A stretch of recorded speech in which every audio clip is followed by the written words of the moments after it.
to the board. Good morning. This November 24th, 2021 meeting of the Board of Estimates is now called to order. In the interest of promoting health and safety as we continue to deal with COVID-19 pandemic, the Board of Estimate continues to meet virtually. At this time, I'll ask Comptroller Henry for any corrections, additions, or noted abstentions to today's agenda. Comptroller Henry, the floor is yours. Thank you, Mr. President. There are no corrections to today's agenda. The following protests were received by the board on pages 87 and 88. Item number 3, B50006022, citywide police requested towing services. Protests were received from Jim Elliott's Towing and Universal Towing. The following items are being deferred. Page 72, Department of Transportation minor privilege permit application is being deferred until December 8th at the request of the council president. Pages 87 to 88, item number 3, B50006022, citywide police requested towing services. This item is being deferred until December 8th at the request of the city administrator. The following items are moved to the non-routine agenda. On page 17, Department of Law, Settlement Agreement and Release. On pages 74 to 76, Department of Transportation Amendment number 1 to Agreement. And pages 134 to 136, Baltimore Development Corporation Lease, Development and Operating Agreement. No items are being moved to the routine agenda. We have received the following abstentions from the Honorable Mayor Brandon Scott on page 13, item number 2, Baltimore City Health Department, agreement with Johns Hopkins University Bloomberg School of Public Health. On page 14, item number 3, Baltimore City Health Department, agreement with the Johns Hopkins University Bloomberg School of Public Health. On pages 109 and 110, item number 9, personnel. Health Department Contract Services Specialist number 2. The Honorable President Nick Mosby is abstaining on page 37, City Council Bill 21-0154. Page 40, Office of the State's Attorney Grant Award. Pages 60 to 61, Department of Housing and Community Development Land Disposition Agreement with Madison Park North LLC developer. Pages 113 to 118, items number 14 to 19, personnel matters. Pages 130 to 131, items number 1 through 3, travel requests. Director of Public Works, Jason Mitchell, is abstaining on page 81, Department of Public Works expenditure of funds. There are no other abstentions, no votes, and no rejection of recommended awards. Thank you, Mr. President. No, thank you, Mr. Comptroller. At this point, I would like to direct the board's attention to a memorandum from my office dated November the 22nd, 2021, identifying matters to be considered as routine agenda items, together with any corrections and additions that have been noted by our comptroller. At this time, I'll entertain a motion to approve all items contained on the routine agenda. So moved. Second. It's been moved and properly seconded. All those in favor, please say aye. Aye. And all those opposed, please say nay. The ayes have it. The routine agenda is now adopted. The first item of non-routine agenda today can be found on page 17, Department of Law Settlement Agreement and Release. This is a proposed settlement in the amount of $380,000, and it stems from an accident where a DPW solid waste truck struck and killed a pedestrian in an intersection. At this time, I would like to recognize Deputy Solicitor Ingram to speak on behalf of the settlement. Director Ingram, the floor is yours. Mr. President, I'll have to step in for the deputy today. He's away, but I will in turn defer to Chief Solicitor Liddy Glenn, who can address the subject. Thank you, Mr. Solicitor. Chief Glenn, the floor is yours. Good morning, President Mosby. Good morning, Board of Estimates. I'm here today to discuss, the settlement of the matter of Cassandra Geller versus Mayor and City Council and David Booker. We recommend the settlement. The Law Department has accepted a recommendation to settle the matter for $380,000. It's a solid waste truck accident that resulted in the death of a pedestrian who was lawfully walking across the street, and the accident occurred on September 5th, 2017, at or about the intersection, well, on Orleans Street, but at the intersection with North Milton Avenue. And in light, we're recommending a settlement ahead of before trial because of the events that occurred, and also because the cap on this matter is 400,000. Do you have any questions, sorry, that I can address? No, thank you, Chief Glenn. At this point, for members of the board, are there any questions or concerns for Chief Glenn? Mr. Solicitor, I yield the floor to you. I'm sorry. Mr. Comptroller, I yield the floor to you. I appreciate that, sir. The solicitor and I have had a number of conversations about the fact that I never went to law school, and I think that I'm going to be really comfortable staying in this particular lane, especially for this item. I'm sorry. To make sure I've got everything. Okay. Ms. Glenn, the information submitted to the board was that the pedestrian was lawfully walking in the crosswalk when he was hit. Was it established that the DPW truck driver was also operating his vehicle lawfully when the accident occurred? The Baltimore Police Department Accident Investigation Unit determined that while the solid waste truck was making a left on a proper signal, because of the, and I forget the section of the code, but the pedestrian was more lawful than the left turn. And it was determined that he failed to keep a proper lookout. And that's why it resulted in the accident. I will note that the Baltimore Police Department determined that it was an accident, that Mr. Booker was driving within the speed limit and had, like I said, a signal that allowed him to make a left turn. They also, the state's attorney's office, as a result of the investigation, decided not to press any criminal charges in this case. Okay, so even though the employee was not charged with a crime, were any disciplinary measures imposed by the department as a result of the accident? According to the records, DPW immediately suspended the driver's driving privileges indefinitely. And as a result, he was also demoted because without having these driving privileges, he could no longer fulfill his position. That you're aware of, has DPW performed any additional studies or determined whether it's too difficult for somebody driving a DPW vehicle of this size to see a pedestrian who's approaching from the passenger side? I do not know if DPW has conducted any studies. Okay. Okay, so, Mr. President, I think that's all the questions I have for the law department. And while I think I will be following up with DPW about the hazards of driving some of our larger vehicles, I don't think it's going to have an impact on this particular matter before us. So thank you. Thank you, Mr. Comptroller. At this point, are there any additional questions or concerns from any other members of the board? Hearing and seeing none, at this point, I'll entertain a motion. I move approval. Second. It's been moved and properly seconded. All those in favor, please say aye. Aye. Aye. All those opposed, please say nay. The ayes have it. This item is now approved. On to our next item for today's non-routine agenda. It can be found on pages 74 through 76, Department of Transportation Amendment Number 1 to Agreement. This item would amend and extend the city's existing agreement with American Traffic Solutions Incorporated. The existing contract covers the operation of the city's school zone and red light enforcement camera system, and the amendment will cover the installation and operation of monitoring cameras along I-83. At this time, I'd like to turn the floor over to Director Steve Sharkey from the Department of Transportation to explain the agreement. Director Sharkey, the floor is yours.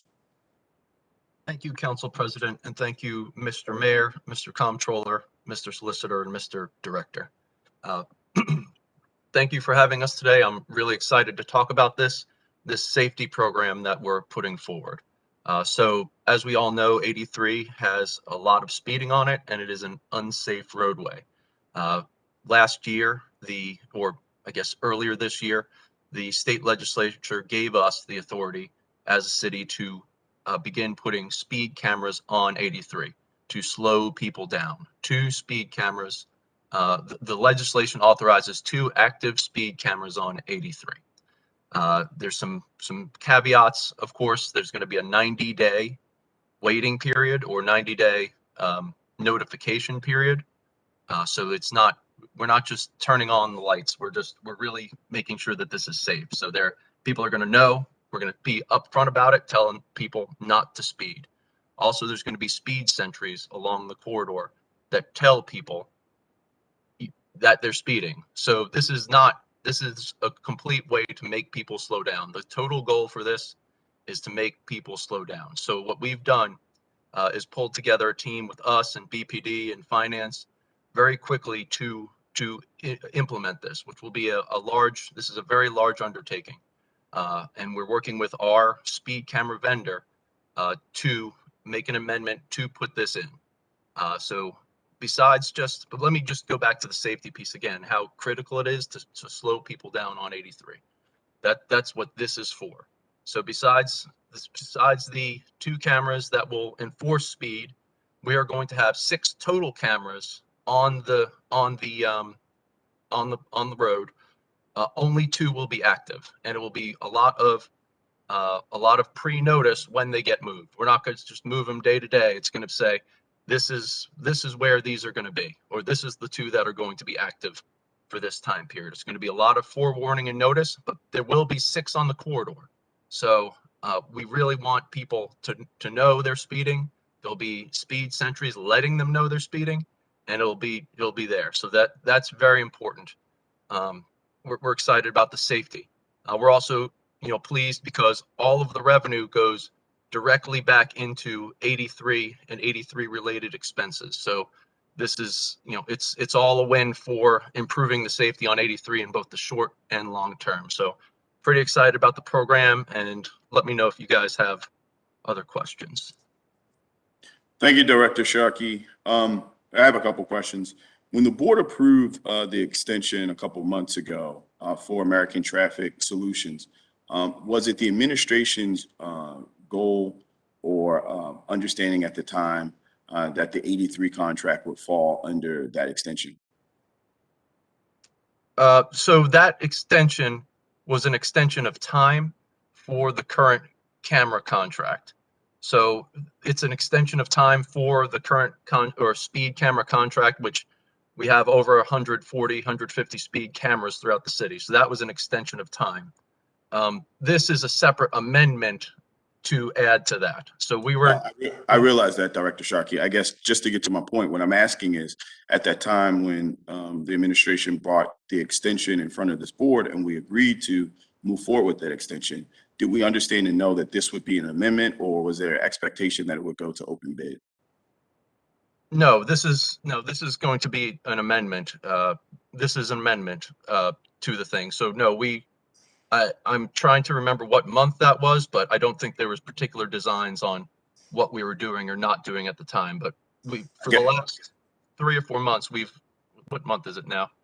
Time is moving quickly. November. It's November. Yeah, so probably about last 4 months, we've been working feverishly on this, and this is the way that we've determined is the fastest way to make this happen. So I guess the concern is some level of transparency when that extension was originally brought in front of this board. I think a really important piece of that information would have been that this 83 contract was going to just roll under that extension that this board in good faith approved to move forward. I think that that's where the concern is. So that's why I was wondering, was it a determination just over the past couple of months that this was going to be separated, this was going to be handled as an amendment on that extension?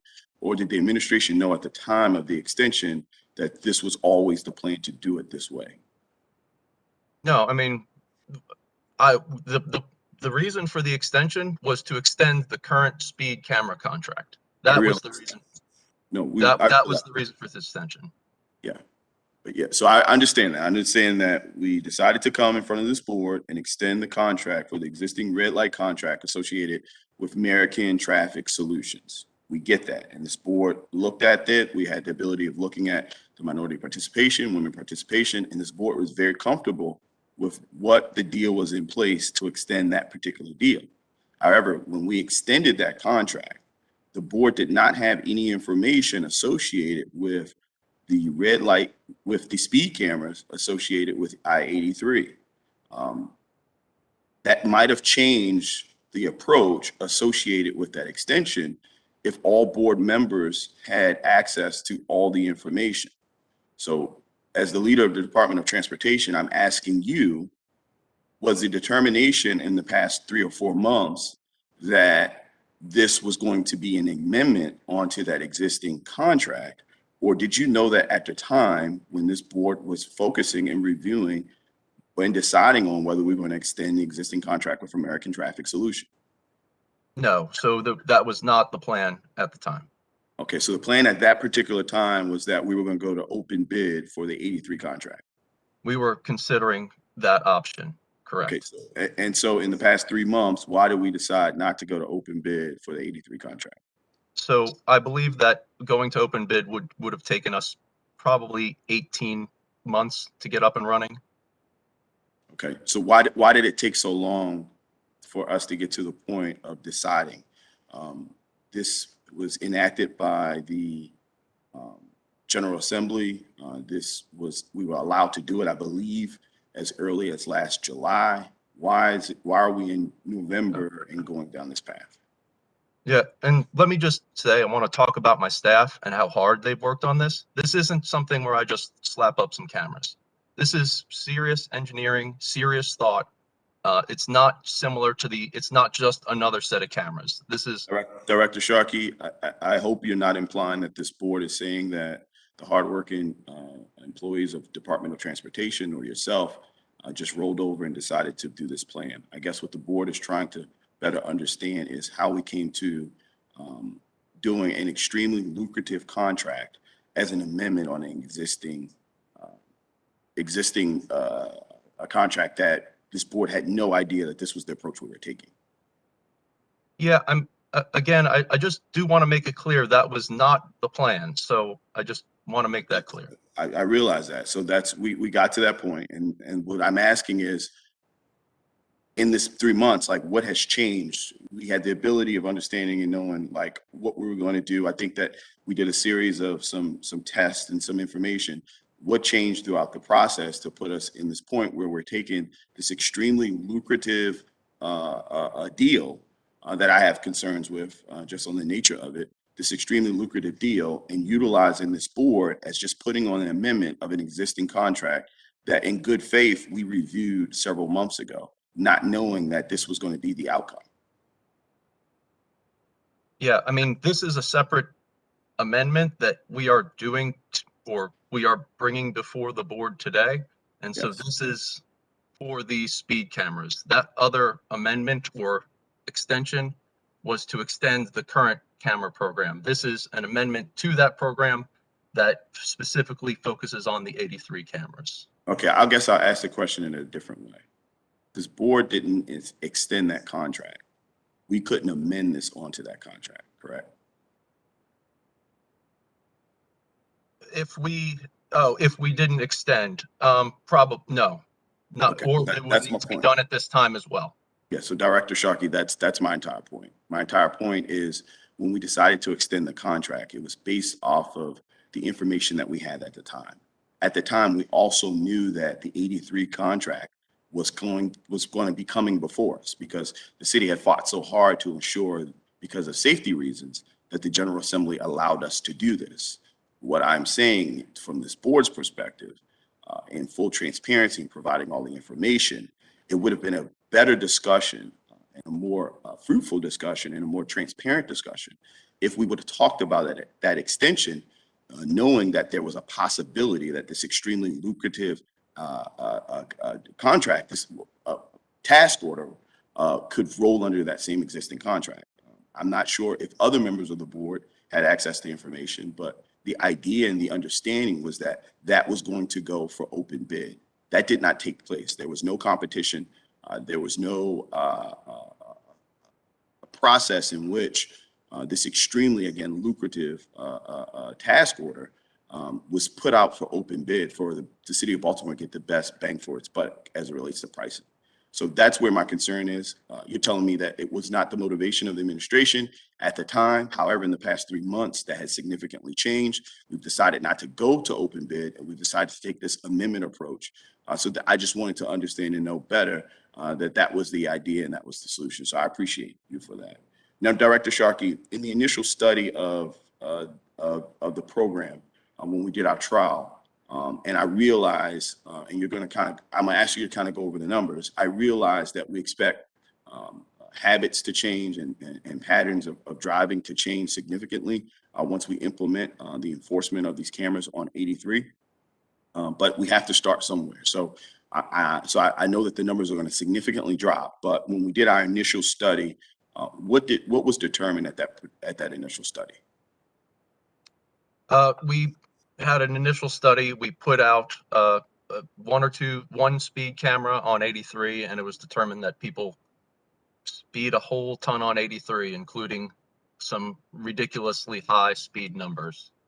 Yes. Now, what was the number of potential citations that was derived from that particular study? I'll bring Philip on here, but again, that location was not did not have speed sentries on it. But Philip, can you jump on to talk about that a little bit? Philip is on the line, should be on the line. Philip? No, okay. Good morning. Is everybody able to hear me? Yes, we can hear you, Philip. Thank you for joining. Good morning. Yeah, my name is Philip Millerson, the ATV's director for the Department of Transportation. And just to go back of what Director Sharkey was indicating, one second, let me mute my phone. When we put the test camera out on I-83 that was near the Pepsi Cola sign, there was a potential violations of 150 citations within a 7-day marking period. There was only 150. 150,000. Yeah, 150,000. I think you chopped off. 150,000 potential citations, correct? I'm sorry, I'm unable to hear you. I'm sorry. I said, just for the record, so we're all on the same page, there was 150,000 potential citations in a 7-day period, correct?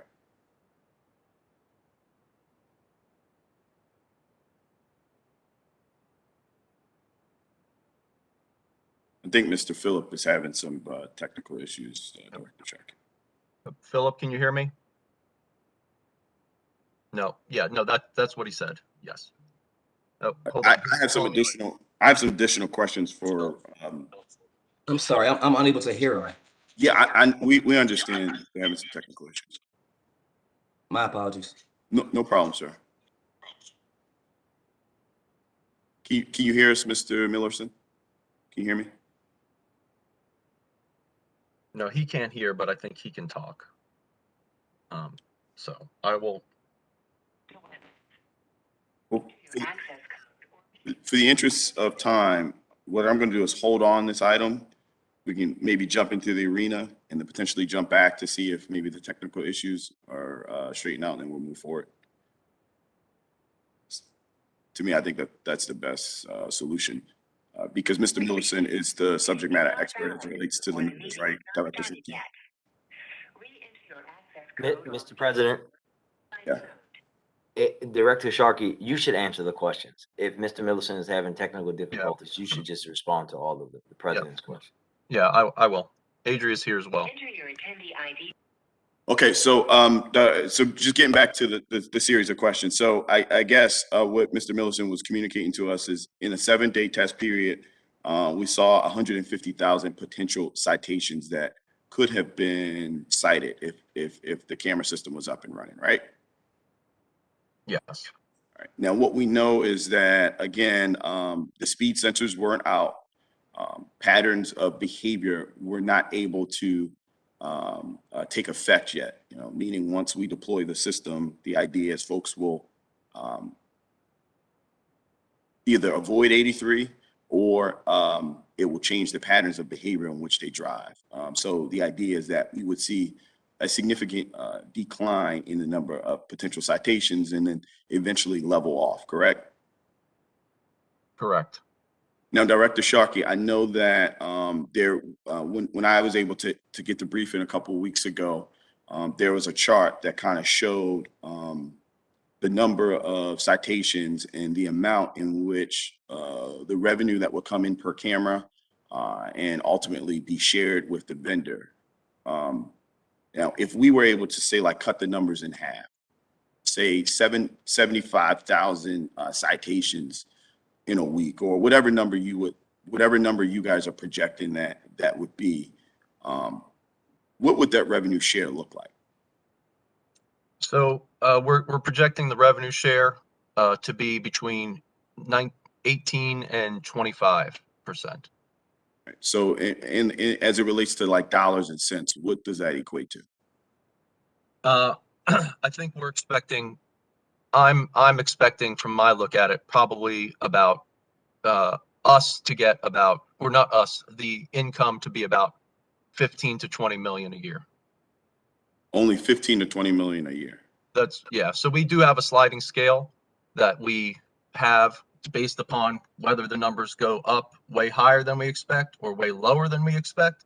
But I'm not expecting it to be extremely on the extremely high side. People will start slowing down once we put up 90-day notice, 6 speed sentries on the place, and and 6 locations with cameras that they're going to be slowing down on. Okay, so your expectation is that the city will not net more than $20 million a year on the I-83 camera program.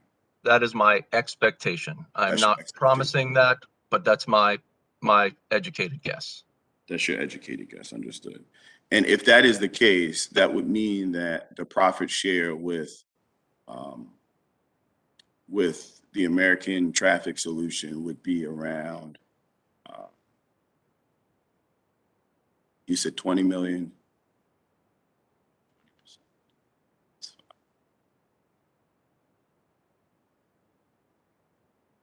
Would be about $4 million, right? Yeah, and again, it's not profit share; it is income share. The revenue that they would derive is based off of a calculation associated with the percentage. I believe that in the documentation that you guys sent me, you said 22%, give or take. So I put it down to 20%. And if you're right, the $20 million, that would equate to $4 million going to American Traffic Solution, correct? Correct. Another question that I asked of the administration was, how much were the cameras? How much the cameras cost, and what do we project the installation to be? So this is part of the whole contractual deal is the installation. So there'll be 6 cameras. Hold on, Philip keeps texting me. I think he'll give me the exact number here. Oh, hold on.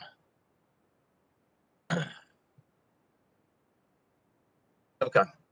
Yeah. So each camera, each month we pay for the cameras. So these cameras are part of the larger deal. So this is part of the revenue share pays for the cameras here. So, and just so, yes, Mr. Mayor.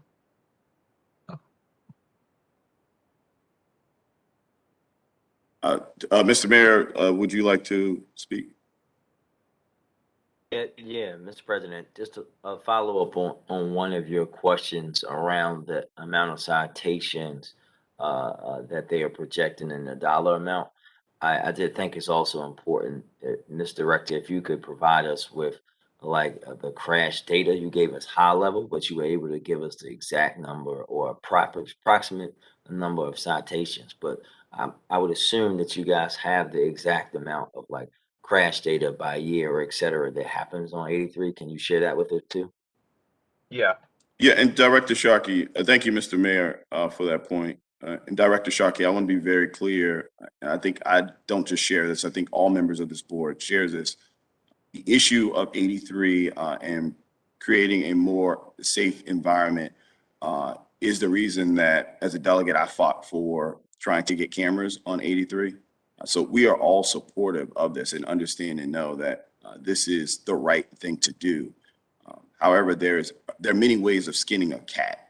And I think the concern that I'm trying to go down the path of is not the importance of implementing this program as soon as and quickly as possible, but doing it in the right way that's, from a fiduciary perspective, is in the best interest of taxpayers. And, I have some concerns with this contract. I've communicated that to you, Dr. Sharkey, and I think that's the path that we're going down.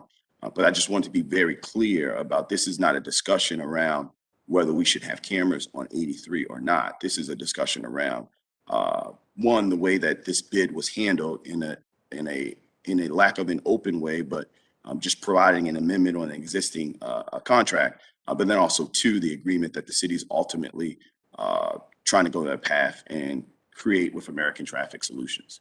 At this point, Director Sharkey, per the mayor's request, if you could go over the safety information. Sure. Pulling it up on my phone as we speak.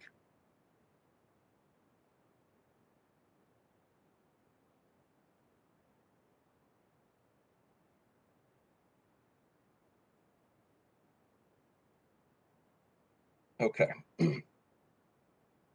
So for a 5-year period, there were 30 serious or fatal crashes in a 5-year period on 83. So yeah, so that's almost 6 serious. Yes, Mr. Mayor. And that's serious meaning serious injuries. Yes, Mr. Mayor. Mr. Mayor, you have the floor. Thank you, Mr. President. Steve, what about total amount of accidents that happen in the year?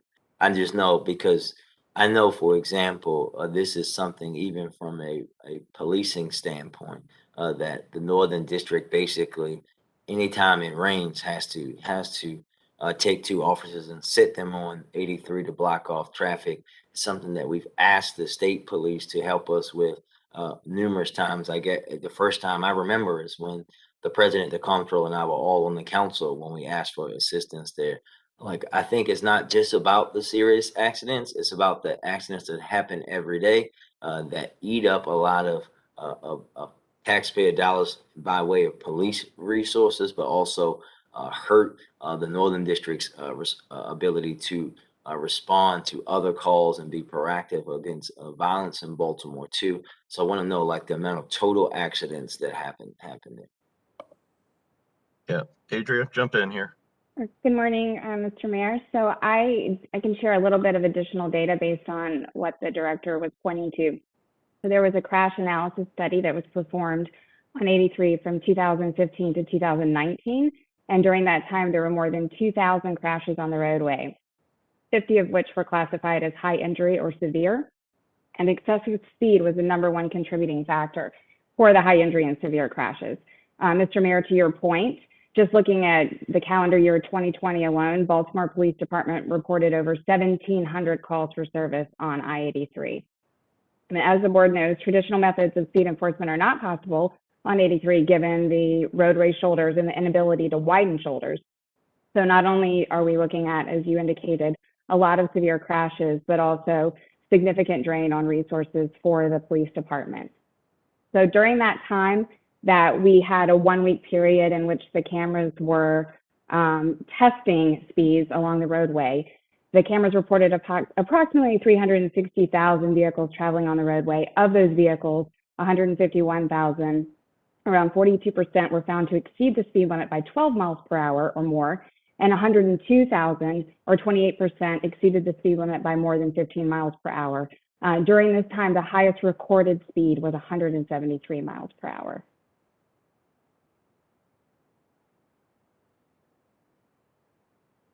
Thank you. Mr. Mayor, you finished your questions? That are all my questions for now, Mr. President. All right, thank you, Mr. Mayor. Director Sharkey, back to my line of questioning. So how much is the cost of installation of these cameras and the actual hard costs associated with the cameras?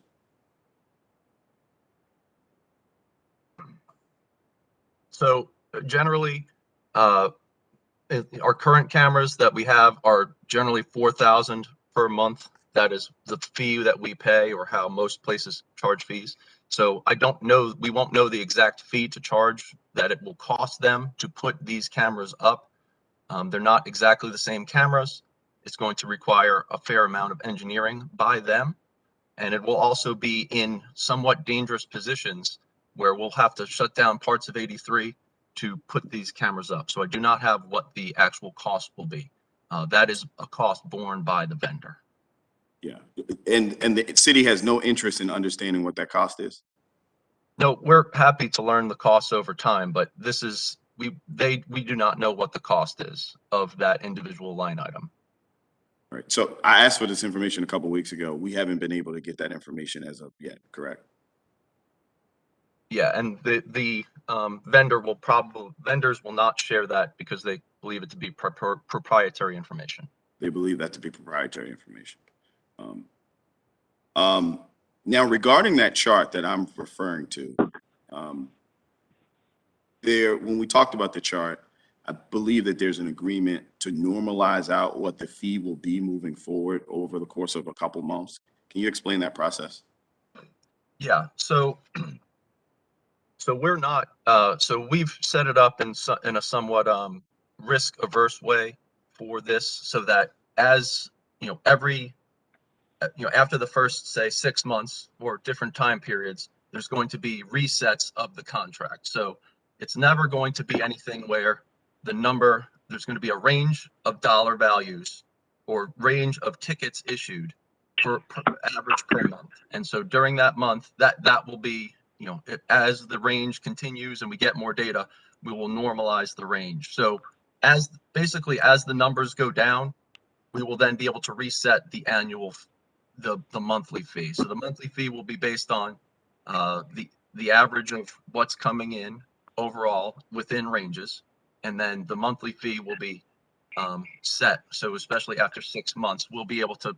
It's not reset; it's according to a pre-planned set of issues. So we already have it laid out that if we have a certain amount of tickets per month, and at this point in time, this is what the fee will be, and we can change it a couple times during the contract. Understood. So for the first month, we're going to actually issue citations and have the access to collecting revenue. Say if all of the work from the administration of making folks aware of the cameras, the sensors on 83, the flashing lights, folks getting the getting the information that they would have been cited if there wasn't in this grace period. If we're able to reduce this $150,000 citation down to, say, 75,000 citations for that first month, because the expectation is that first month is going to be the largest amount of captured speeders and citations. If it was $75,000, what would that be? How much money would that be from a revenue perspective for the city? Let me do the math on that. Yeah, it's in that chart that you guys showed me. I don't have a copy of it though. Gotcha. But yeah, it's 40. So 75 times 40. Oh, 75,000 times $40. Yeah. So that's 100. That's 300. That's 150. 3 million. Yeah, 3 million. Yeah. So it'd be $3 million just in that 1 month, right? Overall for the city, yeah. Right. Now that was per camera too, right? Correct. 150,000 was per camera, right? Yeah. So if we double that, that would be now $6 million, right? Yeah. But And again, we're just using. No one has the real numbers, but the expectation is, this is a logical pattern of facts that we're kind of basing this off of to come up with some level of assumptions. So say if my assumption is right, say if we get 75,000 speeders per camera, 150,000 in that week, that's per week, right? yeah, but again, I do not believe we're going to be getting that much once the program is active, or anywhere near that amount. But I think we can all agree that the reality is when the program starts, there's going to be a tremendous amount of windfall, right? No, because there's a 3-month grace period. So there's going to be 90 days where people get, before it even starts, there's going to be 90 days where people get warnings. There'll be 90-day warning period before. Director the- Sharkey, I realize what you're saying, but as it relates to kind of these programs in other places, the only one I know closest to mine is in Prince George's County. I see that $20 million per year in city revenue as extremely conservative. I think that we have the potential of maybe doing that in a couple months. Maybe I'm wrong, only time will tell. But I think that this was a very unique opportunity for the city to become entrepreneurial. I think there's a tremendous amount of opportunity. We already have a certain level of skill set inside of city employees. I think that we could have utilized a way of contracting this work out.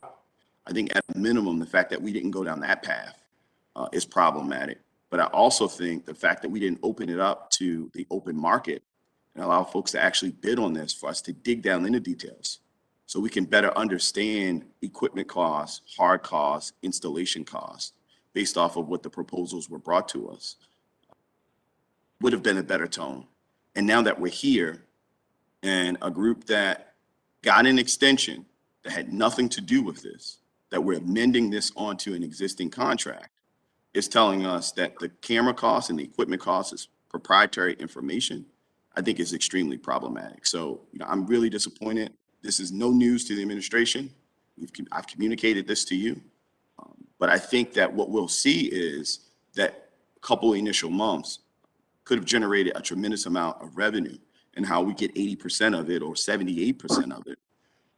Us getting a lot more of it to ensure that we continue increasing safety of 83 and providing better outcomes for the citizens of Baltimore through, again, our fiduciary responsibility associated with their tax dollars and the dollars associated with these fines.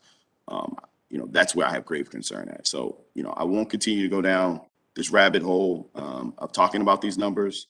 I will continue to look at this number. I think this $20 million per year number, not that it's not in good faith that you're providing it to me, just off of my ability of looking at these numbers and doing the research that I've done, I think it's significantly south of what is going to come in. And I think that this particular vendor, American Traffic Solution, probably has received the best amendment to a contract that I've ever seen in the history of me being an elected official. They're going to get a tremendous amount of money in that first year, and their return on investment associated with cameras that could cost $10,000 or $15,000 in the installation and maintenance and operation of them, their return on investment is going to be significant. So with that, I'll rest. Again, this has nothing to do with the work that the fine women and men of Department of Transportation have done to get us to this particular point. Again, my concerns have absolutely nothing to do about the need for cameras on 83. I'm specifically talking about the way in which this particular contract was handled and the windfall that this particular vendor is going to receive in a process that was not open to the general public from a market share perspective. So with that, are there any additional questions or concerns from members of this board? Mr. Mayor, the floor is yours. Good morning, President Mosby. Are you able to hear me? Mr. Millerson, you're no longer needed to be here, sir. Thank you. Okay. Mr. President, thank you. And I appreciate your comments. I think one of the things that I will also uplift for me that's critically important, that we get 83 safer as fast as humanly possible. I think that for me, while we know that there will be revenue, it has to be strongly considered about the safety. We know that what's happening there almost every single day, as you very know, is putting people's lives at risk in more ways than one. And for me to be able to get this done as fast as possible with a proven vendor, I think is something that we should be considering as well. But understand your concerns, disagree, but understand your concerns and want to uplift as we all know the importance of the safety and the work that Steve and his team have put in. Yes, definitely appreciate the work that Steve and his team has put in. But that's why I was perplexed, knowing that we need to get to this as quickly as possible. And, we've had a tremendous amount of time to kind of put it out in the open bid, to kind of go down a different path. I guess my disappointment, Mr. Mayor, is again, we extended a contract and now we're amending onto that extension. I think in good faith, it would have been fair for the board when we were going down the path of extending that existing contract to understand and know that this was a possibility, that this was going to come on a couple months later as an amendment. Because at that time, the same issues and questions that I'm asking as far as the details would have been factored in my decision associated with that particular extension at the time. With that said, at this point, I'll entertain a motion. I move approval. Second. It's been moved and properly seconded. All those in favor, please say aye. Aye. All those opposed, say nay. For the record, I would like to be listed in the nay so that this item is approved at a 4 yay to 1 nay vote. The final item on today's non-routine agenda can be found on pages 134 through 136, the Baltimore Development Corporation Lease, Development, and Operating Agreement. This item relates to a proposed renovation of the Baltimore Arena by Oakview Group. At this time, I will turn the floor over to Colin Talbert of the BDC to walk us through this item. CEO Talbert, the floor is yours. Good morning, Mr. President, Mayor, members of the board. Thank you for the opportunity to speak with you on this item. It's a very exciting item. As you mentioned, this will be a lease, development, and operating agreement for the Baltimore Arena. We are proposing to enter into a 30-year lease agreement with an affiliate of Oakview Group. Oakview Group is a national arena developer, operator, and they will be investing a minimum of $150 million to restore, to renovate, and turn the current arena into a modern day facility. I believe we've provided the details in the Board of Estimates memo. I'm happy to walk through those as you would like, but also happy to turn it over to the board to answer any questions that you may have. I see Mr. Mayor has a hand up. Are you finished your presentation, Mr. Talbert? I'm finished. I'm happy to answer any questions that you may have. Thank you, sir. At this point, yield the floor to the mayor. Thank you, Mr. President, and thank you, Colin. As you know, I'm very excited to be at this point to get this done. This has been something that every administration that has been in existence since I've been in city government has tried to do. We got here by looking at out-of-the-box approaches and teamwork. I think I have a bunch of questions for you, but of course, Colin, for me, when we're talking about the arena, one of the most important things to me is our commitment to the CIAA. No one is more excited to have that tournament here than I am. And as you know, and I really want you to talk about, I'll go through a few things, but safeguards for the CIAA to make sure that we're able to host the CIAA in 2023 is something that was the utmost important to me. And I would like for you to talk to the rest of the board about how and what we put in place for that. And I have other things that I would like to see, because we know that in order to do this right, we have to have a very aggressive construction schedule. And we'd like for either yourself or representatives for Oakview to walk us through that schedule so that we can all hear and really know and be assured that we can achieve this. I believe we can, and it is aggressive. But if we're going to actually get this done, we have to be aggressive to do something that will be changing for Baltimore. So those are my first two questions. Sure. Thank you, Mr. Mayor, for the questions. CIAA is absolutely important to the city, to you, to the council president, to the comptroller, to members of the board, as well as Oakview Group. And so we're very much aware of the tournament. Very excited for it coming live in person this year in 2022. And we absolutely are focused on delivering the arena in its new transformed modern state prior to the February 2023 CIAA. And so that would require Oakview Group to start construction in early 2022 after the CIAA tournament. So there will be no impact this coming year to CIAA, and then complete the renovations within approximately 1 year. And so while that is aggressive, we've been assured that that is also realistic. Clark Construction, one of the largest and premier national builders, is the contractor for this site, for this project. And Steve Collins, who has joined us today on behalf of Oakview, is a very seasoned construction manager, and will oversee the construction. He can give you a little bit about his background and then walk us through the different milestones on construction. I did just want to add that while the contract is pending before you today in preparation, because you and others have mentioned the importance of CIAA and also raised questions about the aggressiveness of the schedule, we have been working preliminarily on the design documents, so they are fairly far along.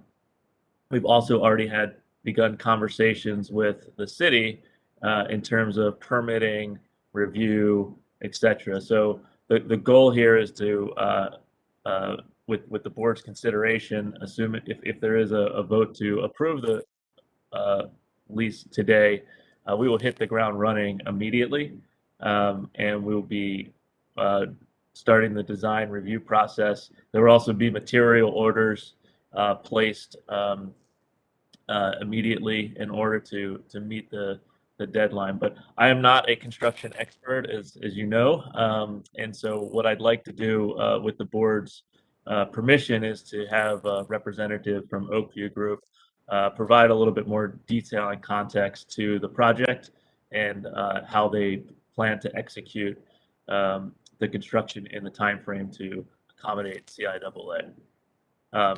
Thank you, CEO Talbert. At this, Mr. Mayor, do you have your hand raised? Yeah, I just want to make sure for Mr. Talbert and the folks from Oakview that the understanding is both the CIAA, but walking us through the construction schedule. Gotcha. At this point, before we move on to Oakview or a representative from Oakview, are there any members of the board have additional questions for Mr. Talbert? Hearing and seeing none, I believe Ms. Lisa Harris-Jones, you have your hand raised. I assume that you're the representative for Oakview on the call. Sure. We do have Steve Collins, who was on, that was going to walk you through the construction, but for some reason he got knocked out. I'm on.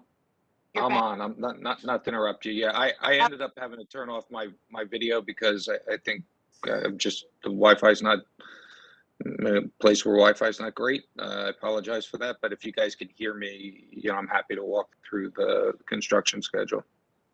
That's great. We can hear you loud and clear. So at this point, you can have the floor.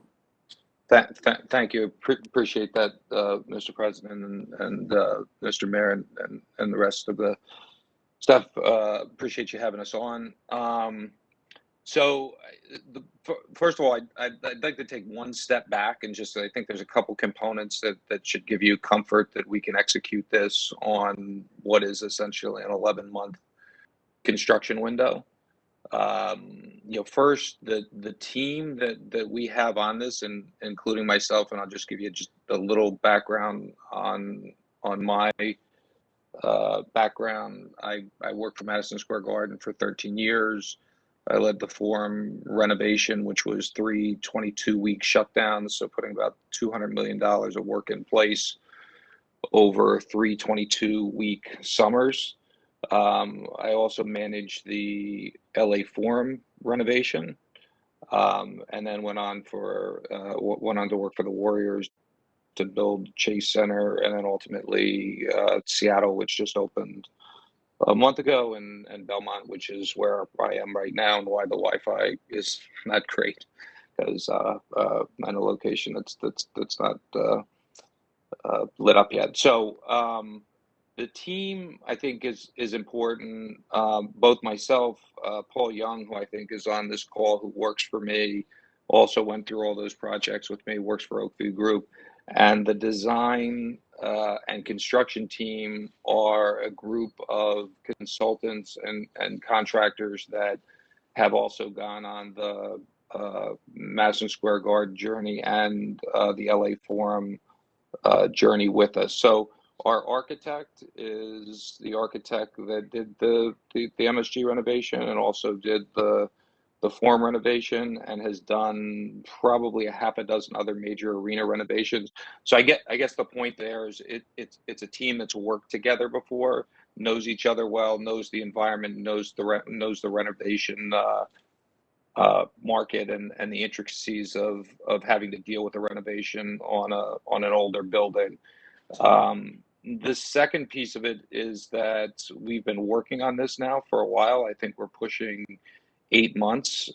This has been a project that's been very important to Oakview Group and to our CEO, Tim Lewicki.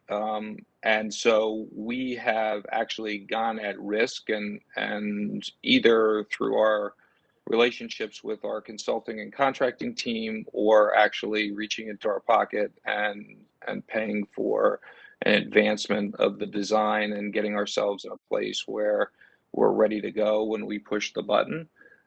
We've actually advanced the drawing set to the point that if we're fortunate enough to get approval here, we would be ordering steel within days and locking in our position in the steel mill, which, as anyone that touches construction knows, that's probably a 4-month jump right there. Had we not been preparing the drawings and the procurement packages and lining all of this up, then yes, 11 months is a very tough window to fit in. But we are essentially ready, teed up for on demolition and on steel procurement and a couple of other long lead items to hit the go button. The drawings have progressed to SD level and CD levels in some areas. And so what we've done, instead of a traditional design bid build, which most people are used to in a corn shell office building or residential, what we have is overlapping work streams. So essentially, you're breaking this down at a very high level. We've designed out the long lead items and the demolition and structural component. And as we're awarding those packages, we're finishing our MEP package. That MEP package, which is a significant piece of the work, will be done in less than 3 weeks. Again, we've been working on it for the last 4 to 5 months, which then allows us to award our MEP package at the same time that the final package, the finished package, is being finalized and awarded. So we're basically overlapping the permitting, design, procurement, and construction, which allows us to get to the 11-month construction window. And again, our contractor has done this before. We've done this before. Nobody wants the building to open as quickly as possible more than we do. We fully appreciate, respect, signed up for the CIAA tournament and understand how important that is to the city. And we want to be doing, Drake and Lady Gaga and all that other good stuff right after CIAA and start to get a return on our investment. So we are very much incentivized to meet the schedule on a number of levels. So that's a high level snapshot of the schedule, but I'm happy to drill down deeper.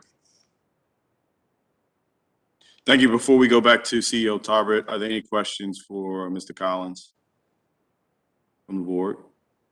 No, Mr. President, I think it's a aggressive schedule. I am really pleased to hear that they pre-ordered some things to be prepared, especially with all that's going on with the supply chain. To me, that shows a real commitment to the project. However, I am, and I believe he's on the call, I am going to direct that Deputy Mayor Carter convene the folks involved in this project weekly to make sure that it stays on track. Thank you, Mr. Mayor, for that commitment. Mr. Collins, I know you talked about a couple other projects. I think the one that was probably the most aggressive was the one that you guys had 3 tranches of 22 weeks of construction. I forget what facility you're talking about, but that's that was Yeah, I'm sorry, Mr. President. That was Madison Square Garden. Got you. That was probably the most aggressive one that you kind of communicated to us, right? Correct. The form, which was similar scope and size, the LA form, if you're familiar with it, that was about a 12-month construction window. It also had a very aggressive schedule, but similar in size and scope. Understood. And when we talk about this construction schedule, have you developed any contingency plan? I'm a true believer in Murphy's Law. If something can go wrong, it will. We know that we are dealing with extremely adverse times, like the mayor pointed out, as relates to the supply chain from any and everybody, but particularly for heavy construction like this. And we're also dealing with a building that's over 60 years old that hasn't had any major renovations to what we're talking about. So once we start peeling back walls and opening things and putting in structural beams to support the suites and the like, a lot of things could go wrong. Is there a contingency plan associated if the construction schedule that you guys are laying out does not come to fruition? So great question. I'll start off with a number of the comments that you made that resonate very well with us. We've spent a significant amount of time opening up walls and doing due diligence on trying to make sure that we understand exactly what is behind those walls. We've had consultants there on, they probably spent 20 days on site in total. We've also done geotech boring, so to understand the soil condition and what's going to be needed for micropiles or whatever the support system is there. So it all starts with a lot of upfront work to understand as much as we can. I would say from a perspective of how do you prepare for the unknown.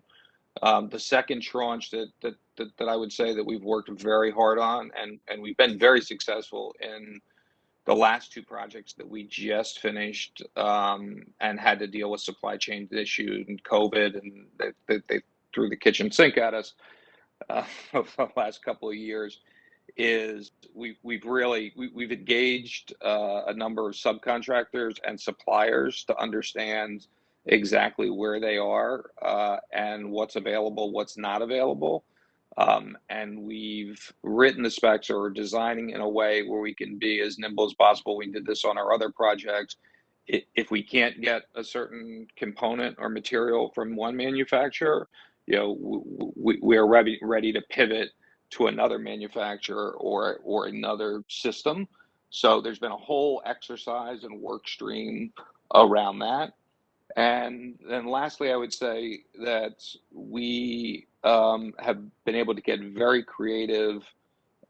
If all that goes sideways, which I think we've got a very good plan, but the next step, what we would look at is completing the building in a way that the public is able to attend the event, if we're talking specifically about CIAA, and prioritizing the things that are needed for that event. And if we were really jammed on time, we would be looking to continue the construction post CIAA event. And so the general public would come in, they would have the fantastic experience, they would have new concession stands, but there may be elements of the project that they aren't seeing that we've had to push out either beyond the CIAA, or we're bringing them on and still working while that's going on. So that's kind of the pull the ripcord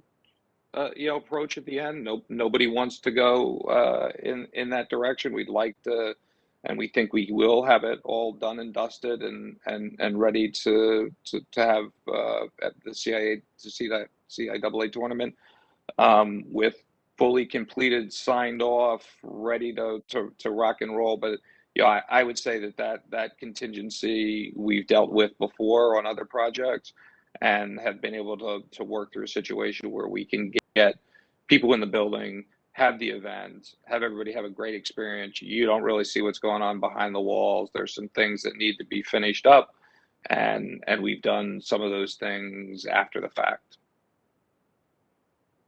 So thank you, Mr. Collins, for going through that process.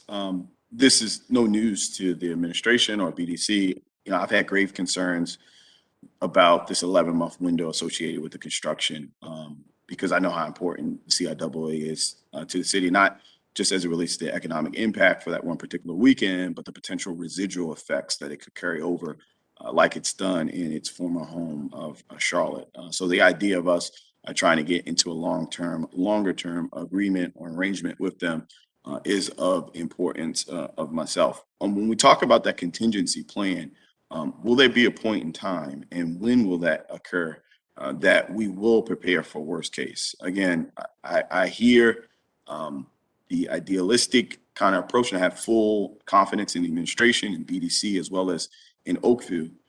But my mind is mapped to look at it from a worst case scenario perspective. And I would feel a lot more comfortable if we were able to not conceptually understand what the contingency plan was to look like, but if we could actually jot that out. Is there any plan on doing that, developing maybe a secondary work schedule that has some of those fail stops in place, so we know that in 3 months, in 6 months, in 9 months, the things that we're going to have to do to ensure that we can provide a fully functioning CIAA tournament come 2023. If I may, Mr. President, Elise Harris-Jones on behalf of Oakview. I think my client has expressed that what you have just asked, they are prepared for. They have already expended the time and resources to prepare for the best case scenario, which they intend to have the project neat and complete in a timely manner in time for the CIAA. But as Steve has shared, this is not new to them, that things could go wrong, and they have already spent the time and resources to put a plan in place if that were to occur. But to share a date certain of when that contingency plan would kick in would be to look into a crystal ball and to know what the actual issue, if it ever were to occur, that would slow the project down. Yes, Ms. Lisa Harris-Jones Malone, that's not what I'm asking for. Okay. What I asked for is what the contingency plan is. I haven't seen a contingency plan yet. I met with the BDC, I believe, a week or two ago, had the ability of sitting down with Deputy Carter as well. And all I'm asking for is the details associated with the contingency plan. So things specific to, like, at 60% complete or 85% complete, what are those items that are complete? Like, what is the actual construction plan, so that we have full transparency, as well as we set the levels of expectations right for the commissioners of the CIAA, as well as for the presidents and the schools of the CIAA, so we're all on the same page. As an elected official for the city of Baltimore, I have not seen that level of detail And I'm pretty sure that our partners that we're trying to work with and ensuring that we continue to have this relationship with the CIAA, I'm sure that they have not. So I'm not asking for us to look in a crystal ball to determine when the date of that would kick off or anything. What I'm asking for is we're going to have a construction schedule, but I'm asking for a secondary contingency construction schedule.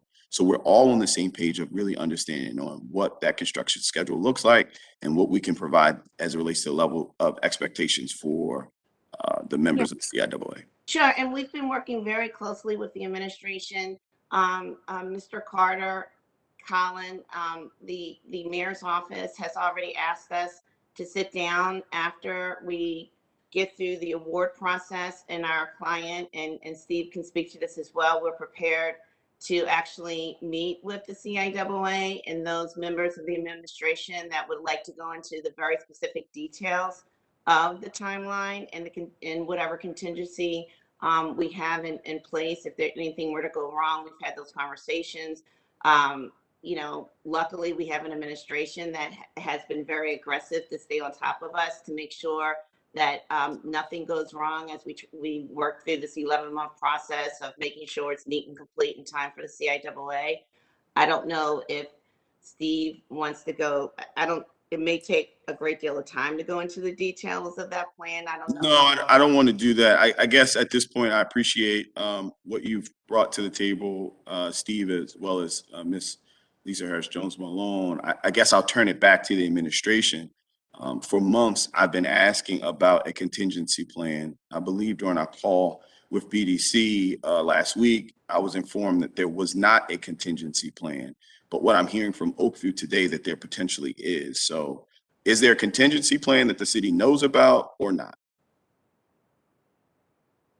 Mr. President, I can just answer it. I think our interpretation of what you referred to as a contingency plan was a relocation plan. That does not exist today. The contingency plan, I think, is outlined, as Mr. Collins detailed, would be more on the construction side, and that there is confidence that we're going to deliver the facility. As Ms. Harris said, we will be meeting with the CIAA in partnership with Visit Baltimore. Obviously, the contract has not been approved yet, so that would have been premature. But assuming that the contract is approved, then we would certainly meet with CIAA, Oakview, and Visit Baltimore to make sure that we're having conversations with them and updating them. And we're happy to update your office as well on the construction. And I think that the goal right now is to deliver the arena in time for 2023. If for some reason that changes, that will obviously be communicated to all the stakeholders. But right now, I think it's just a little premature to have that. But we're also happy to work on that plan in the next 30 to 90 days. Mr. Mayor and CEO Tarbert, I've been a broken record about this since the decision was to do the site-specific bid. It was very concerning, that this could potentially impact the CIAA. So, any support, any briefings, any communication that you can kind of keep me abreast of, definitely interested in that, particularly as it relates to the contingency plan. The idea, if we needed to come up with a different solution, meaning a different site, to me falls directly into the contingency plan of if we're going to be ready to go at 85% complete and kind of what that looks like and what that feels like. I know that you've provided some exterior, interior renderings, but many of them are conceptual at best. So, I'm really interested in kind of digging down further into the details of what the expectation is of this $150 million private equity investment into the Baltimore Arena. I want to ensure that, one, we're not cutting any corners. The idea that we're doing a development of this scale in 11 months, I've heard from Mr. Collins, and I appreciate his background and his skill set. But I think anybody would say that that is beyond aggressive. And that, again, through Murphy's Law, if something can go wrong, potentially it will go wrong, particularly coming out of a pandemic when we're faced with the supply chain issues that we're kind of faced with. So that is where my wholehearted concern has been for a very long time since we originally started talking about this, Mr. CEO. Before I turn to you, Mayor, I just have another question for you. What is the projected, because I think that people hear these four letters, CIAA, right? And they don't necessarily know what it is. They don't necessarily know what it'll bring to the city.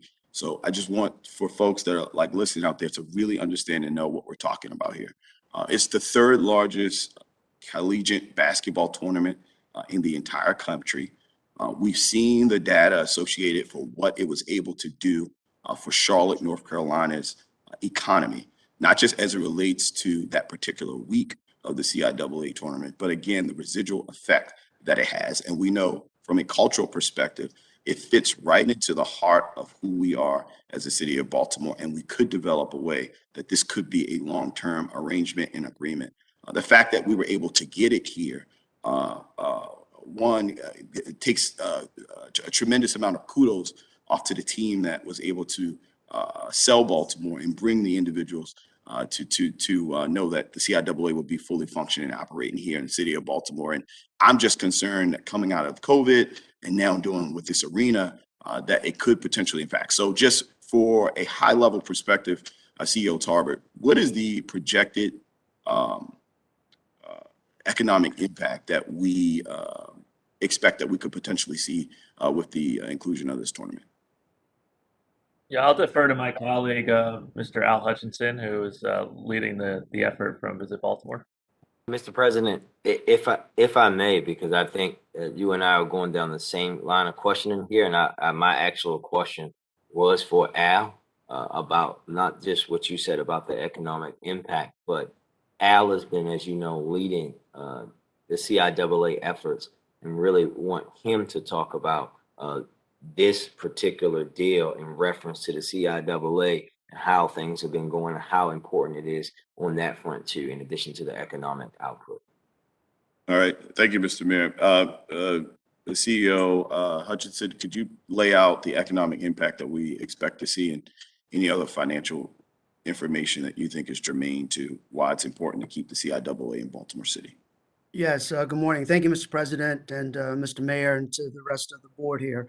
CIAA and Charlotte, and these are pre-pandemic numbers, it was about a $50 million economic impact to Charlotte. And so over a 15-year period, you can calculate what the huge economic impact was to that community, both the city and the state of North Carolina. For that last week in February in Charlotte, they had upwards of 100,000 people in town for the tournament. Everyone did not attend the game, but they were in hotels, restaurants, and really contributed to the financial revenue to Charlotte, Mecklenburg County. So it's much bigger than just basketball. Basketball is the backdrop for these 12 historically Black colleges and universities, but it is a social event, family reunion. It's a huge event that folks will be coming to Baltimore in 2022. We did a 3-year contract with the CIAA. 21 obviously went all virtual, and so 22 will be live basketball. And we're expecting a large number of people here. We're hopeful upwards of between 80,000 to 100,000 people here in Baltimore City. And so it's a really, really big event for the community, not only for Baltimore City, but the state of Maryland and the entire region. This is a huge economic engine for Baltimore. And I would say to you that from a basketball perspective, it's going to be huge, but also we have an opportunity to showcase our city, and potentially folks coming in with high disposable incomes may want to relocate their business in Baltimore, send their young folks to school here in Baltimore, or they may even want to buy a home here in Baltimore City. So it's a really big opportunity for us. I will say in reference to the arena renovations, obviously from Visit Baltimore's perspective, we're in line with it. Any upgrade to a great asset here in Baltimore, we're very supportive of. We're excited about a renovation of Royal Farms Arena because that can help us hopefully continue to keep the CIAA in Baltimore for years to come, in addition to attracting other big events to Baltimore. So everything that we're hearing from the mayor's team that it's going to be delivered on time. It's not going to be any disruption to the CIAA. So based on those conversations, we're in alignment with it. I'm not in the construction business. I'm a marketeer. So I'm here to really promote the city and promote a new asset or an improved asset. So we are excited about it. And I think the CIAA will be excited as well. They're going to need to be educated to the process at some point, but I think they will in turn be excited about where we're going to upgrade one of our facilities. Now, Mr. Hutchinson, I just want to make it very clear that the residual things that you laid out were very consistent to things that I've heard from colleagues in Charlotte and folks that have participated in the tournament in Charlotte.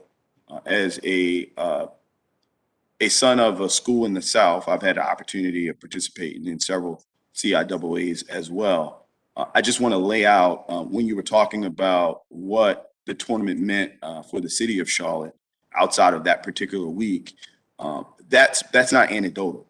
That is what actually happened in the city of Charlotte as relates to the tournament. Is that accurate?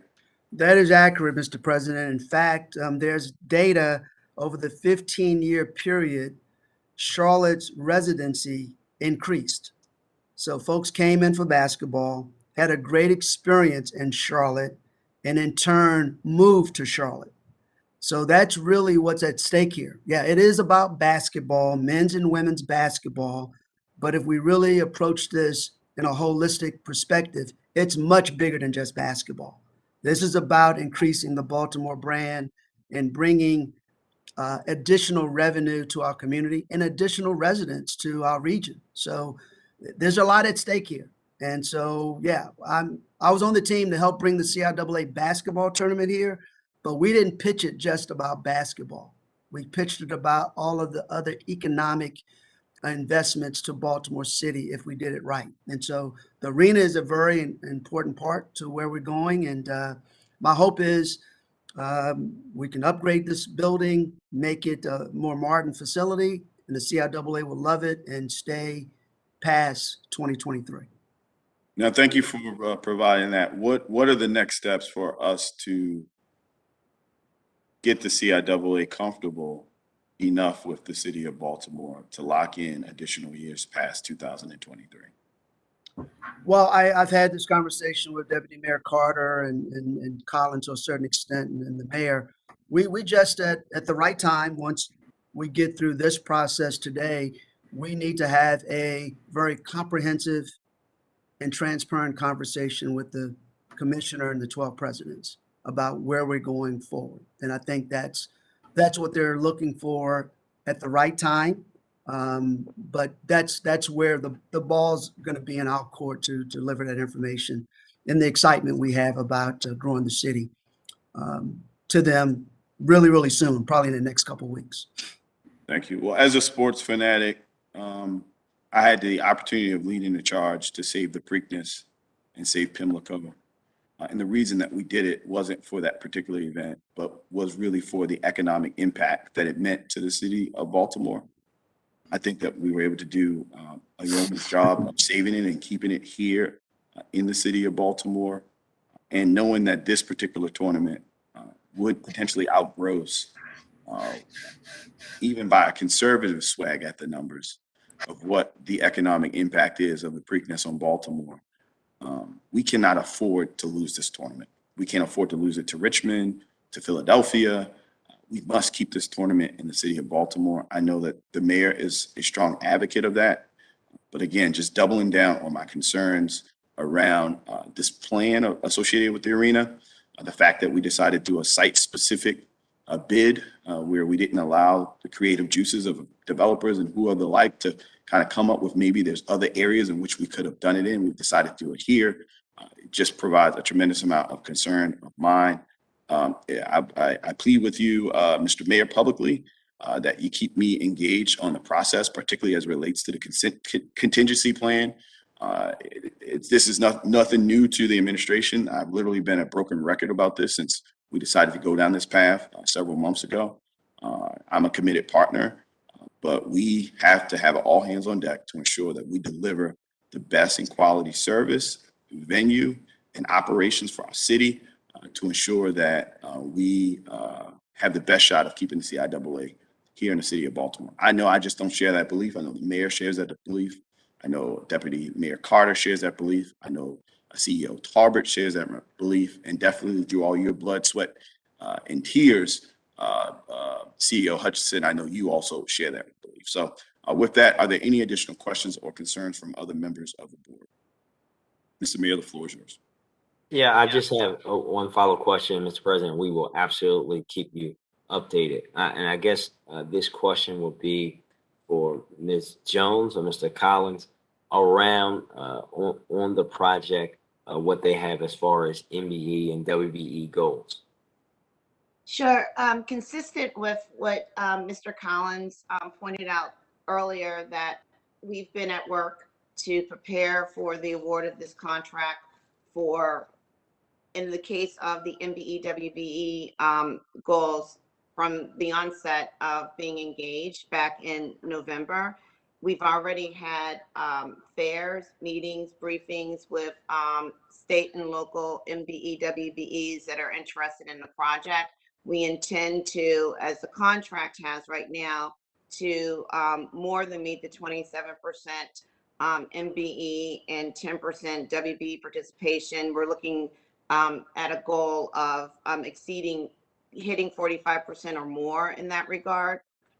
We've done that in other and on other projects in other cities, and will likely exceed that, not just on construction, but the ongoing operation of the arena. It's a very important project to me with respect to the MBE, WBE goals. As you know, I sat on the MBE, WBE appeals board for the city of Baltimore for close to 20 years. Have been very a big part of drafting and assisting with the laws related to state and local in that regard. This is a client that from day one is probably one of the best clients that has made and wants to and is sincere in meeting these goals and has been committed to doing that. So you're not going to have a problem with OVG in that regard. I think they're going to end up being the case study, or what's the word I'm looking at, for other companies that enter the Baltimore metropolitan area on what it looks like to work with MBE and WBEs and make sure that your project and your operation reflects the community and the city that it sits in. Thank you, Mr. Lisa Juris. Ms. Lisa Harris Jones Malone. In the same line of that question. Mr. President, actually, I had just a follow up to that. Go ahead, Mr. Mayor. You go ahead. Yeah, Mrs. Jones, can you guys give examples? You said in other cities you've exceeded the goal. Do you guys have examples of what the goal were and what your actual achievement was in some of the other projects that Mr. Collins mentioned earlier? Sure. I don't know if Steve has the exact amount, because I want to stay honest, but a most recent one that they worked on exceeded 45%. I think it actually leaned up against 60, but I can get that information to you. I don't have that in front of me. I don't know if Mr. Collins is still with us or not, so. No, I'm sorry, Mr. Mayor, I'm still with you. I would, if you don't mind us circling back just to make sure we're giving you accurate numbers, and a couple of those projects, like the forum, were not OVG projects. They were projects that I worked on, and I'm happy to share that data. I just want to make sure that I'm giving you the right data. Absolutely. Thank you. I know that right now the current operations of the arena has zero minority participation from a concession or catering perspective. Is the exclusivity deal with Crown going to be carried over from the current operations to the new operations under Oakview? Those are things that they are in negotiations with. I do know that we have introduced them to several MBE, WBEs local to this area. I don't want to share the names of the company. Yeah, that's fine. But I guess I don't think that's the intention. I think I don't want to say. I guess what we would want to know is that there is not an intention of not having minority participation as relates to the concession and catering operations, that the existing agreement associated with Crown and the way that the arena is currently ran, that there is no there's no want or need from Oakview to keep that same arrangement. They're in negotiations and discussions with MBE, WBEs in the areas of concession. I will share that. I will say that.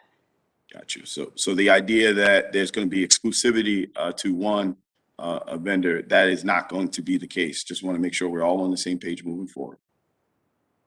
I can share that after they've concluded their discussions and negotiations.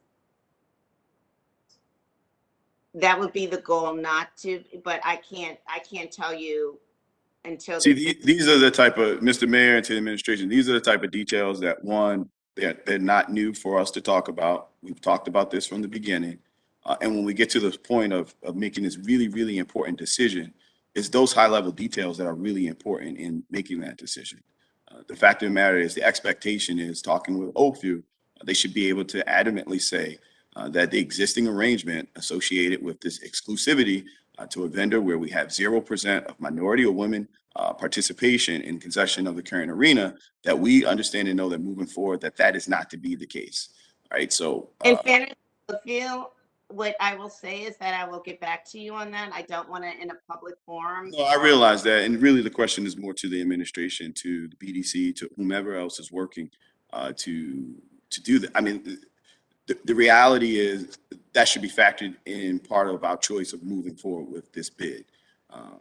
Because we understand and know that, you know, a diverse opportunity, everyone having a seat at the table creates a better outcome and product for the citizens of Baltimore, right? So that is the only thing that I'm saying. I had no expectation for you at this point, Ms. Lisa Harris-Jones. This was more or less for the administration because we decided to move down in this path, and those things should have been factored in. Again, this is not me bringing this up on this Board of Estimates meeting. This is something I've been a broken record about since the beginning of us going down this path, knowing how the current operations of the Baltimore Arena run. I think I saw the hand of the comptroller. Ms. Comptroller, the floor is yours. Thank you, Mr. President. I had a question for Mr. Tarbert. On the board memo for this item, under MBWB participation, it says the tenant has also committed to achieve 45% MBWB participation among its vendors and employees during operations. Is that commitment part of the lease, or is that a separate commitment? That's in the lease document itself. So the council president's sort of comment, we have set this this goal on 45% among vendors. How they achieve that, I think, is still to be determined as they go through their due diligence process. But among vendors and employees during operations would include concessionaires, correct? Correct. That would be one of the type of vendors that could fall. I hate to play semantics, but could include, not would include. So what you could do is you could keep an existing relationship where the concession could be 5%, but when you roll everything up to cleaning, security, or anything else, it could equate to 45%. I think the point that I was trying to specifically talk about when we're talking about that 45%, and what I've specifically asked is, when we talk about the exclusivity associated with concession and catering, if the idea was to continue that same relationship moving forward. Well, Mr. President, that was kind of the point of my question, is the board memo is not vague. The board memo says the tenant has committed to achieve 45% among its vendors and employees during operations. And Mr. Tarbert is saying this is the language that is in the lease. Is there vagueness? Is there more vagueness in the lease? No, I believe that's the language that is in the lease. Okay, thank you. Thank you, Mr. President. Thank you, Mr. Comptroller. Again, getting back to the concern, and thank you, Mr. Comptroller, for expounding on it. That is of a major concern of mine and will continue to be. I mean, talking about vendors and employees at 45%, I don't even know what that means. And again, when we make important decisions like this, those high-level details should be part of us making this decision. I hate to continue to go back, but it's kind of like us making the decision associated with the extension of the camera contract. And then 3 months later, we come and throw in an amendment of an extremely lucrative aspect. All of those variables should be factored into this decision-making process. So again, I don't even know what 45% of vendors and employee means. I don't know what that equates to and how that looks like.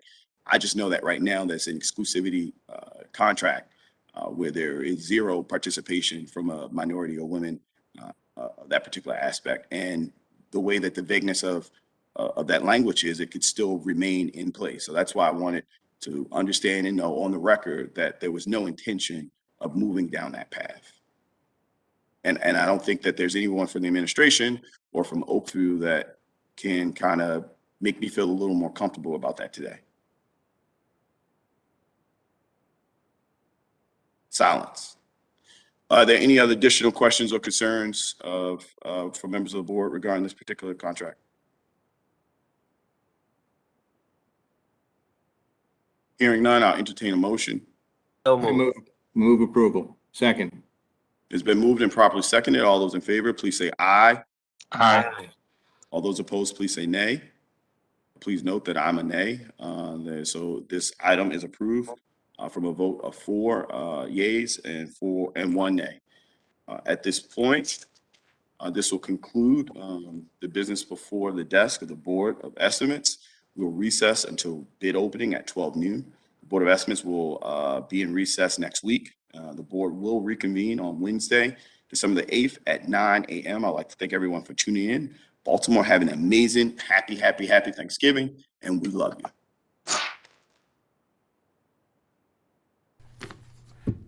Good afternoon. The Board of Estimates is now in session for the receiving and opening of bids. The board has received the following addendum for today. Department of Public Works solicitation number WC1274, Carrollton Avenue and vicinity water main replacements. Bids are now due December 8th, 2021. Thank you. I move that we note the addendum. Second. Moved and seconded. All those in favor say aye. Aye. Any opposed? Motion carries. We're going to go first with procurement proposal B500006315, Energy Consulting Services Technical Proposals. And I'm going to make sure it's this. This is the one that we have to refer to the law department. We're going to be referring this bid from Siemens Industry Incorporated to the law department for advice on how to present it to the procurement office. Yeah, and can we articulate the question so I can get it right? So the issue is that the other bidders separated their bids into two boxes, one for technical proposals and one with the prices. But Siemens sent both in one package. And so we want to ask the law department how we present this to purchasing so as to avoid inadvertently having the purchasing officer see the price for the bid when they're supposed to just be reviewing the technical proposal.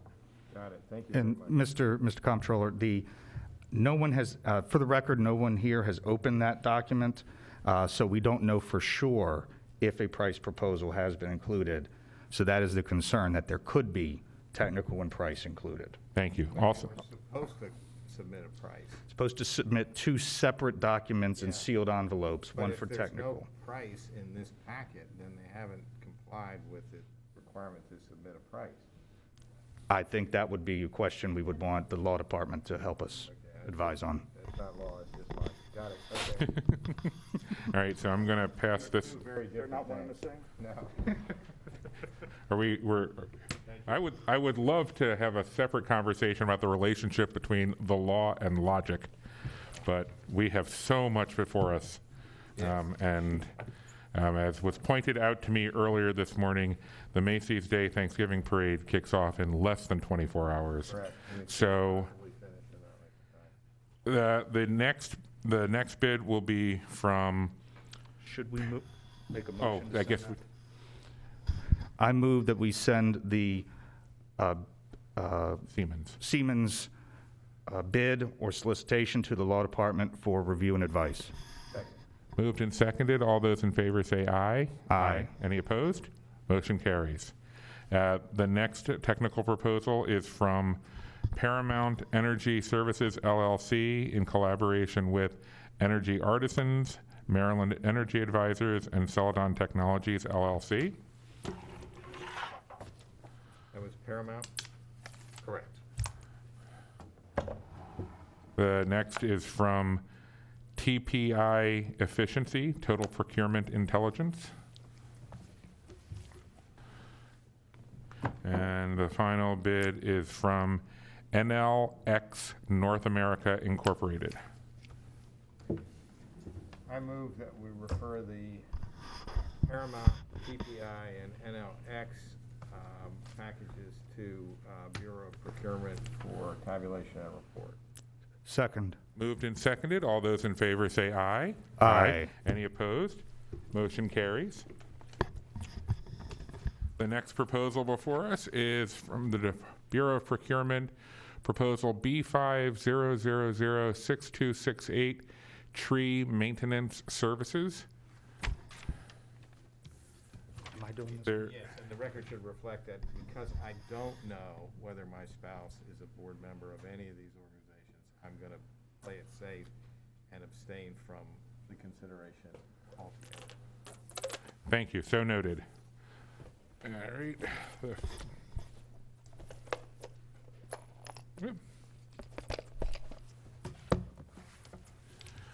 Okay. The first bid is from L. Johnson Tree Service LLC. Is this just a, These are lump. are these Lump lump sum? or itemized? Are they itemized or lump sum? Lump sum. All right. So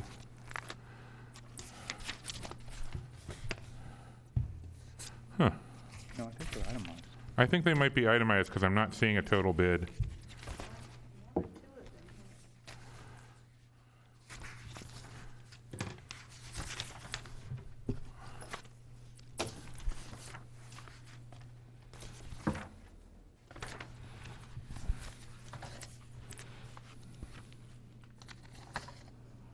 Well, I'm seeing a total contract amount.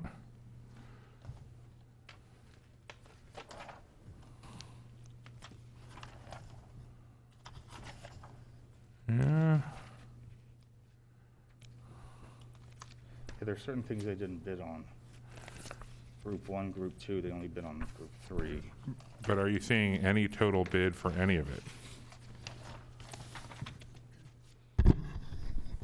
Just for Group 3.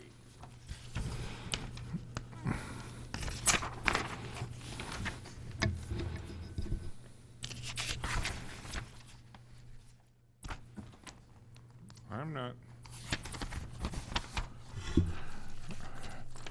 I see a Group 2 with no total, but itemized, and which page? No, they're not paid, they're not numbered. One of the Excel sheets. Yeah. I see groups 1 through 3 under this, and then it says, it's got Group 1, and then, Group 3 is stump removal. Stump removal services.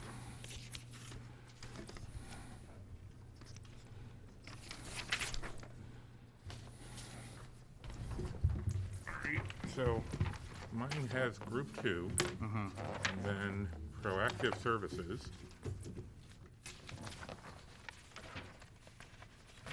And then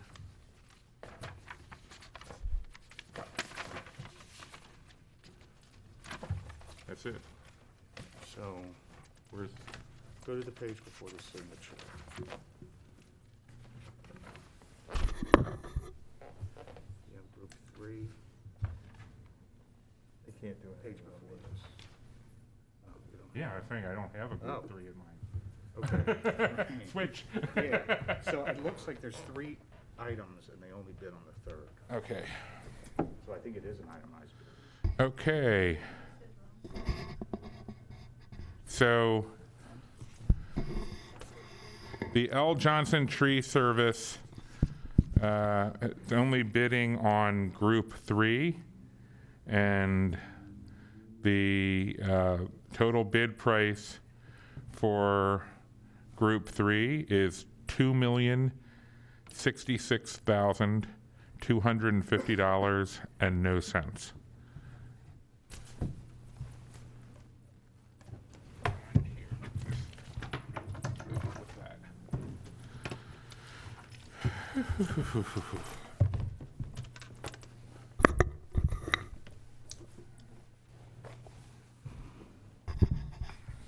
Next bid is from ABC Professional Tree Services.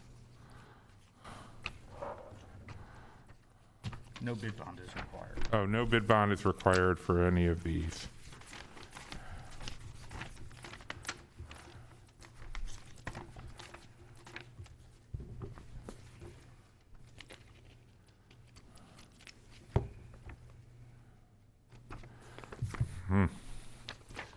I can't even find that Excel sheet with this one.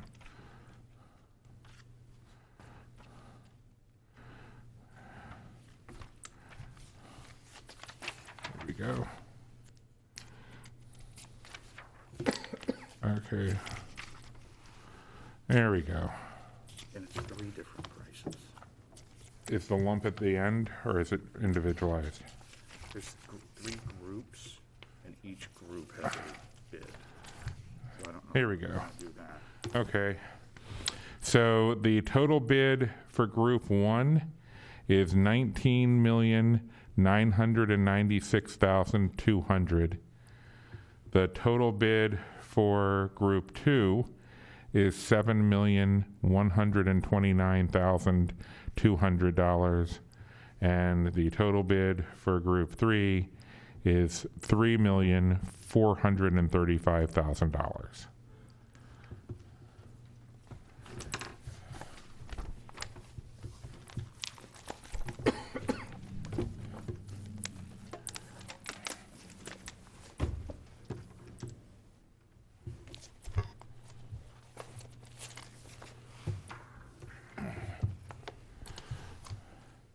The next bid is from Harford Tree Experts and Landscaping Incorporated.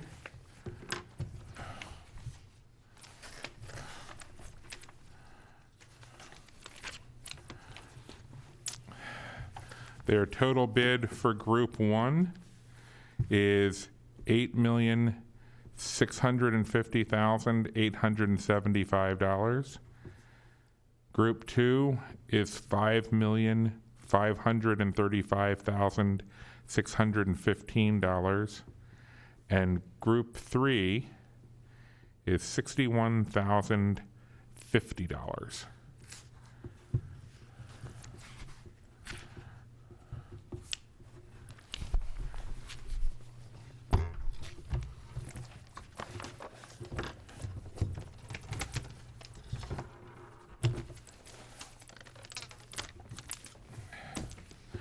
The next bid is from Davy.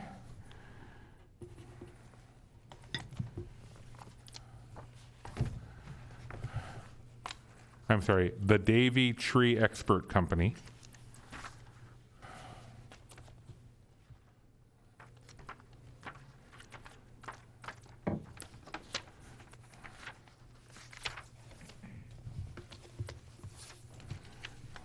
Might be the very last page. Ah.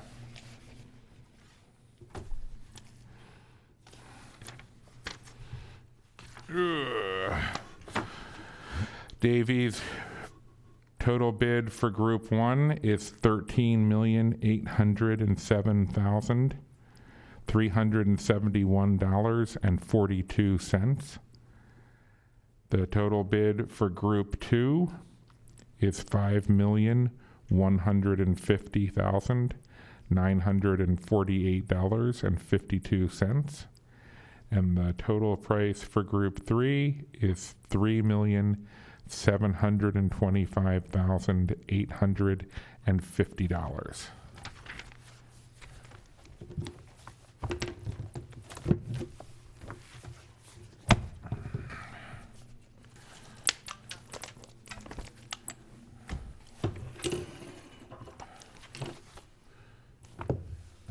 The next bid is from Pittman's Tree and Landscaping.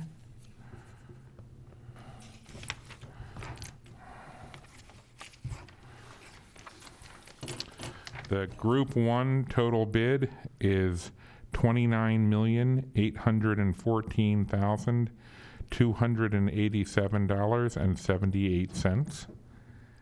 The Group 2 total bid is $30,393,066.98.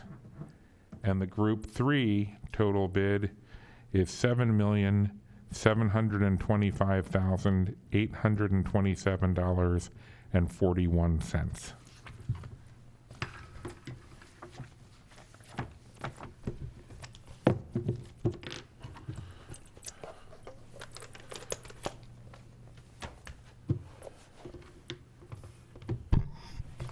And the final bid is from Forest Valley Tree and Turf.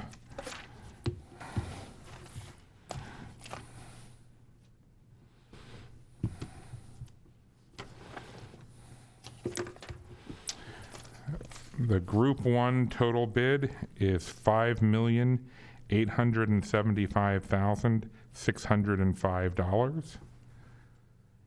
The Group 2 total bid is $2,596,404. And the Group 3 total bid is $2,660,400.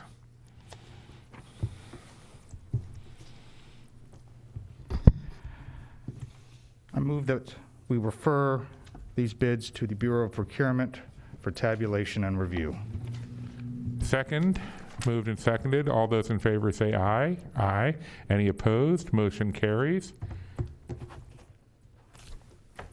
That being all of the business before us at this time, the Board of Estimates stands in recess until 9 a.m. on Wednesday, December 8th. We will be off next week. Everybody, have a happy Thanksgiving and stay safe.